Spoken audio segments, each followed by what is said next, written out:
সাদিয়া তার বয়ফ্রেন্ড বল্টুর সাথে একদিন ঘুরতে যায়। প্রথমে রেস্টুরেন্টে খায়, খাওয়ার পর খুব বেশি করে পানি খায় যাতে তার আর পানি পিপাসা না লাগে। তো খাওয়ার পর তারা একটা পার্কে গেল আর হাঁটতে লাগলো। হঠাৎ করে সাদিয়ার হিসু পেয়ে গেল, আশেপাশে কোনো টয়লেটও ছিল না।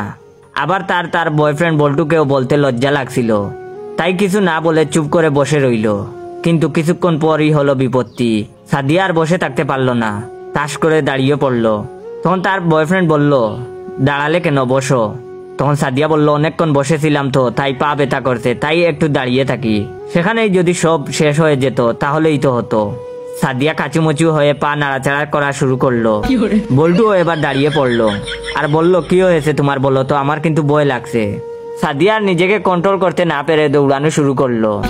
তার বয়ফ্রেন্ড বল্টুও পেছন থেকে দৌড়াচ্ছে আর বলছে, থামো, দাঁড়াও, কি হয়েছে বলো আমায়। এবার আর সাদিয়া না পেরে দাঁড়িয়ে গেল। ওখানে কোনো টয়লেটও নেই, প্লাস ওখান থেকে বাসায় যেতে 30 মিনিট যায়, এভাবে দৌড়ে যাওয়া সম্ভব নয়।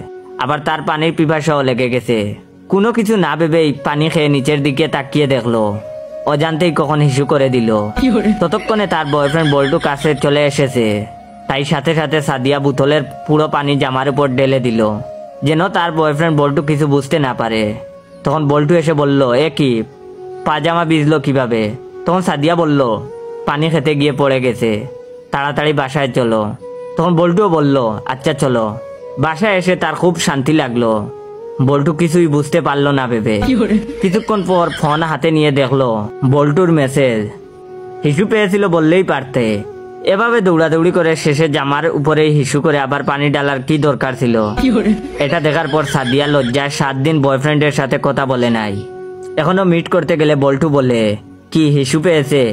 পেলে বলবা কিন্তু, দৌড়াদৌড়ি করবা না।